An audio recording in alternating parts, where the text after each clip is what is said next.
Regardez cette vidéo jusqu'à la fin. Chaque minute contient une clé pour transformer votre travail en opportunité.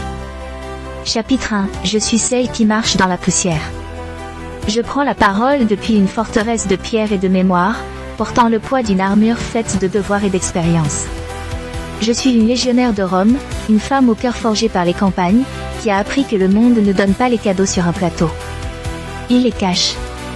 Il les enroule dans la sueur, les cache sous la routine, les dissimule derrière labeur quotidien et tâches répétées. Beaucoup passent sans voir. Beaucoup reculent devant l'effort sans soupçonner que l'instant où ils baissent les armes serait précisément celui où la chance aurait frappé. Je vous parle sans fioriture, sans romance stérile. Mes paroles sont un glaive précis, le courage n'est pas l'absence de peur, mais la capacité à regarder la peur et à avancer. Le travail acharné est le manteau que portent les opportunités déguisées. Si vous abandonnez à la première fatigue, vous manquerez les portails qui ne s'ouvrent qu'à ceux qui persistent.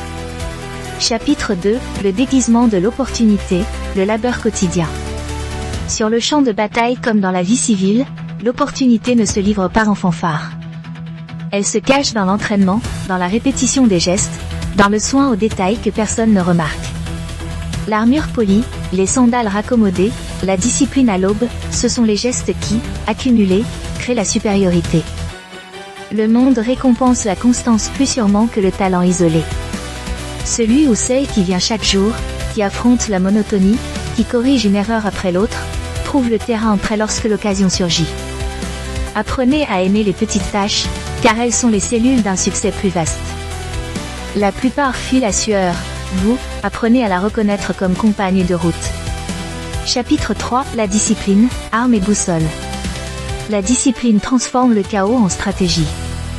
Quand l'effort est constant, il devient repère, les habitudes forgent le caractère, et le caractère attire l'occasion. Je me suis levé avant l'aube, j'ai aiguisé mon esprit comme mon glaive, j'ai observé, je me suis corrigé. Ce quotidien brutal a façonné en moi l'œil pour reconnaître la différence entre une simple difficulté et un signe qui mérite d'être suivi. Ne confondez pas discipline avec rigidité stérile. La discipline intelligente, c'est quand persister, et quand ajuster la tactique. Elle demande planification, patience et lecture attentive des signes. Dans le silence d'une répétition, vous entendrez le murmure de la voie à suivre. Chapitre 4. Résilience, cicatrices et sagesse.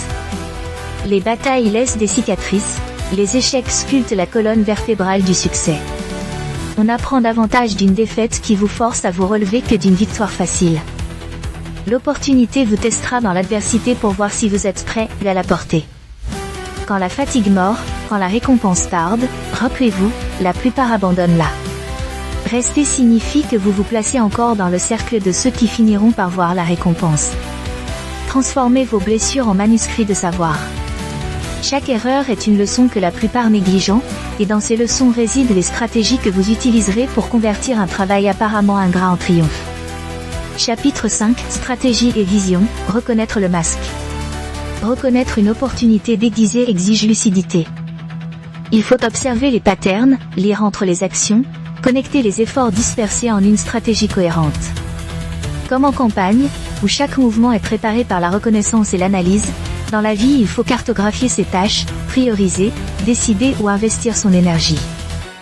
Le travail sans direction reste poussière, le travail dirigé devient levier. Adoptez un regard stratégique, demandez-vous toujours pourquoi vous faites ce que vous faites, quels résultats vous bâtissez, et si chaque geste vous rapproche du but. Si la réponse est oui, poursuivez. Si la réponse est non, redirigez votre force. Chapitre 6. Exemple de la vie, de la tranchée au triomphe.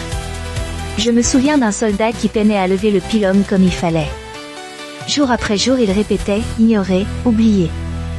Puis vint une bataille où, grâce à sa précision forgée dans l'ombre, il percuta l'armure d'un ennemi clé et changea le cours du combat.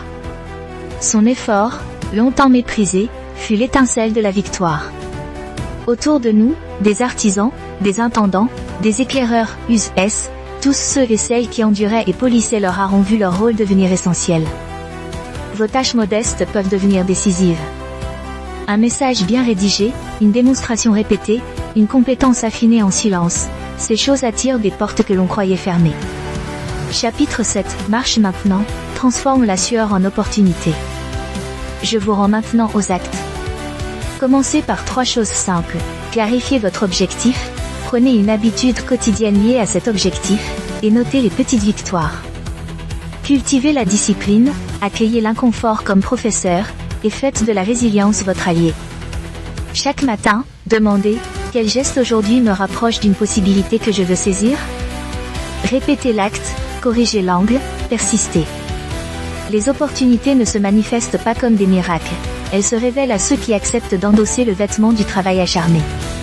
Soyez la personne qui persiste quand les autres désertent. Soyez celle ou celui qui voit l'ouvreuse lorsque la plupart n'aperçoivent qu'une corvée.